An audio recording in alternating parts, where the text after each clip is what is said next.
কাঁঠালের সিজন তো চলেই এসেছে, তো ভাবলাম আজকে কাঁঠালের স্মুদি বানাই। ছোটবেলা থেকেই আমি কাঁঠাল বেশি একটা পছন্দ করতাম না, তো এই কারণে কাঁঠাল বেশি একটা খাওয়াও আমার হতো না।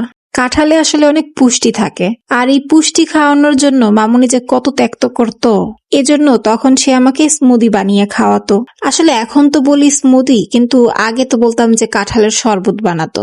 এখন কাঁঠাল খেতে তো খুবই ভালো লাগে, তবে এই কাঁঠাল কাটাটা আমার কাছে একটু ঝামেলা মনে হয়। কিন্তু মামুনি অনেক সুন্দর করে কাঁঠাল কাটে, হাতে কোনো কষ্ট লাগে না।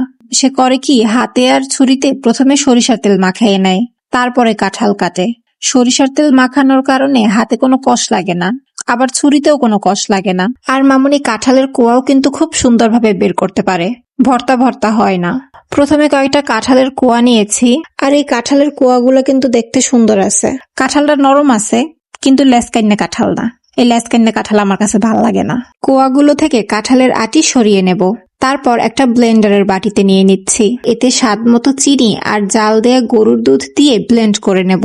আমি আসলে দুধ খাওয়াও পছন্দ করতাম না, এই কারণে মামুনি পানির বদলে দুধ দিয়ে দিত।